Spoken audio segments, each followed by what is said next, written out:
most big banks, their risk committee, they have spent a decade analyzing the dangers of a core banking migration while completely ignoring the guaranteed market share loss that comes from doing nothing. It means you've mastered managing the wrong risk. The greatest risk is actually not a failed project. It's becoming safely irrelevant.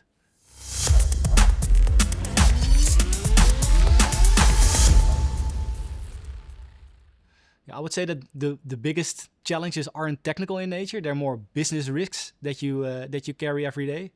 For example, too much capital is being spent on just keeping the lights on, running the existing core solution. It's inflexible product migration, or product configurations that guarantee that you're last to the market, and critical data being stuck in silos of old solutions.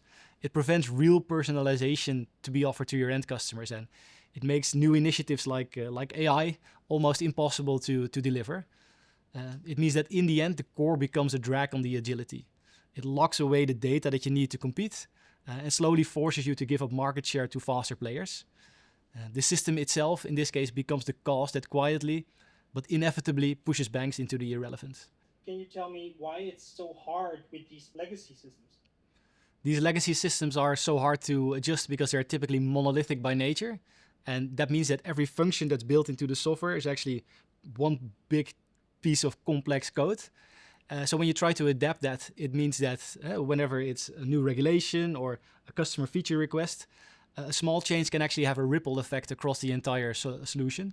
So what should be a routine update turns into a slow, high-risk, almost surgical procedure in that case. So that's why fast adaptation of these systems becomes so difficult and often expensive.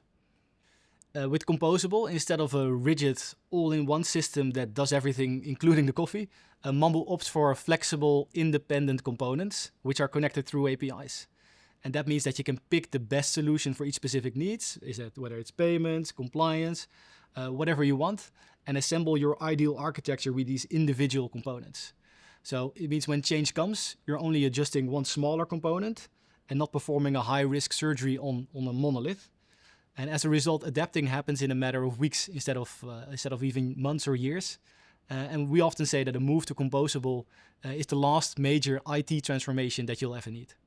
What would you say is one or maybe the biggest misconception that you often hear from banks?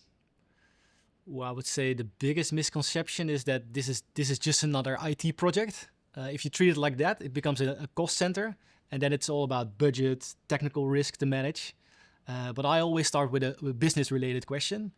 I ask if you could launch a new product in the next 6 weeks instead of having to wait 18 months, what would you build? And that typically reframes everything. It's not about IT spend. It becomes about speed to market, about new revenue, competitive advantages. And this is the business transformation enabled by technology and not the other way around. Do you see this often, this misconception? Yeah. Can you explain it to me? They would say you need to manage it by IT people. IT people have capacity and constraints, and there's a lot of risk involved. And it all of a sudden shifts the narrative to a lot of complexities and impossibilities, whereas the business narrative changes it to the possibilities and the North Star, so you will.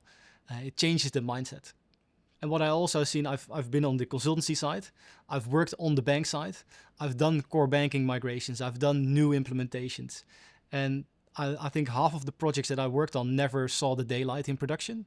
And it's very, not exciting to have worked 1 or 2 years of your life, 40 hours a week, for something that never reaches daylight.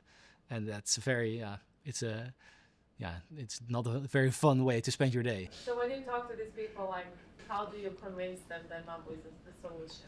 We often convince our prospects by showing our core product principles. The fact that we have 4 key core product principles that drive our platform innovation.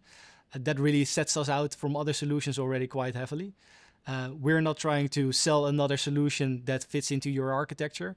We're trying to deliver value by something that actually meets the production grade quality and that actually sees the light of day. Banks know that core banking systems don't change every few years.